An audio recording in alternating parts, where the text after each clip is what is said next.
Ulystec qui sabre le champagne et des champions qui font plouf. Tout le monde est mouillé dans cet épisode.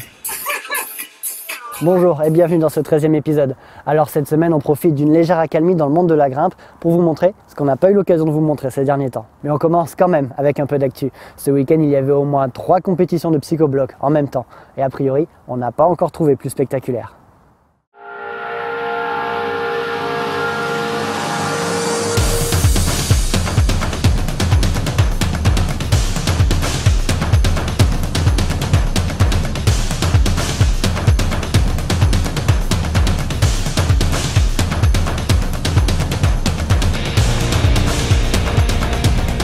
C'est Chris Sharma lui-même qui en avait eu l'idée.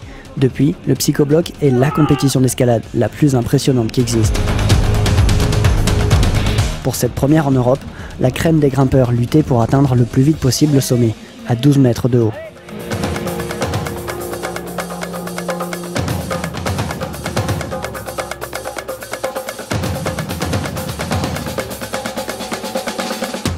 À ce jeu, cette fois, c'est Julian Wurm et Jan Hoyer qui forment le couple gagnant.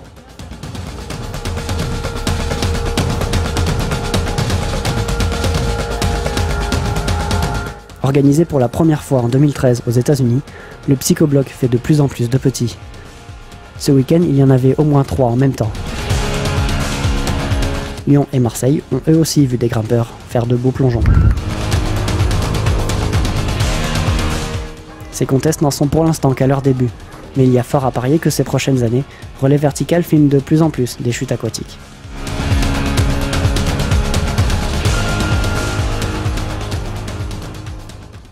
Il va falloir trouver des chaussons et des sacs à magnésie étanches maintenant.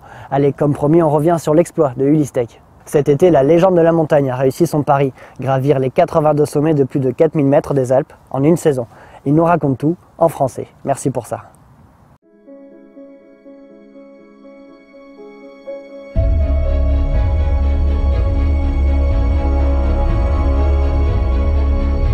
« 82 sommets de plus de 4000 mètres. Les Alpes à travers 3 pays.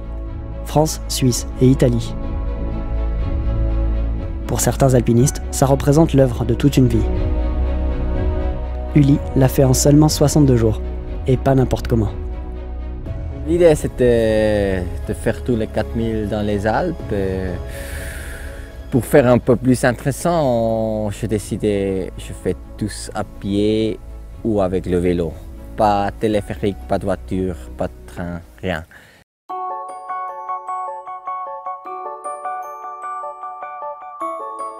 Au début, l'idée c'était avec Michi Wolleben pour faire ça à 2. Ari, here on the Lauter Aarhorn. Number 2 today! Number 3. Yeah. It's an amazing panorama. Mais après 5 sommets, il n'était pas très bien avec sa parapente et il s'est blessé. Et il doit arrêter le projet. I don't think you're gonna fly yet. Down there. Commencer de grimper seul, avec des copains. Et à la fin, c'était vraiment une très jolie expérience, grimper avec tous les gens, avec des gens différents.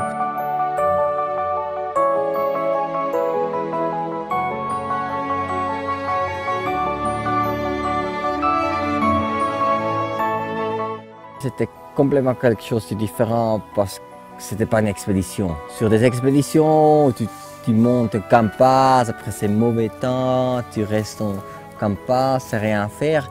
Et ici, c'était 2 mois que je me bouge, je grimpe, je cours. C'était tellement complètement une idée différente et ça me plaît beaucoup.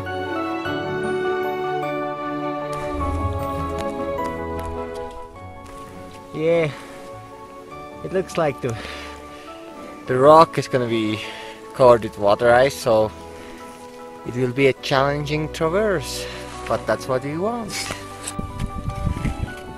C'est clair, les 8000 ça reste dans ma tête, c'est encore dans le cœur, Mais aussi des projets comme ça, c'est que le plaisir. Hein. Et ça, j'aimerais bien de trouver des autres idées. Et ça n'existe pas seulement les Alpes, ça existe des autres massifs. Et peut-être j'ai trouvé aussi une autre idée de faire une traverse dans les Pyrénées ou je sais pas, en Pérou, on doit aller voir. J'ai toujours des idées dans ma tête, hein, je pense.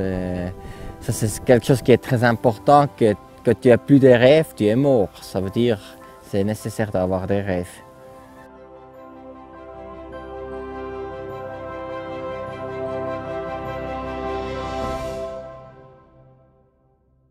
Voilà, on termine sur ces belles images qui donnent envie d'aller là-haut. En tout cas, où que vous soyez, grimpez bien et n'oubliez pas, rendez-vous mardi prochain.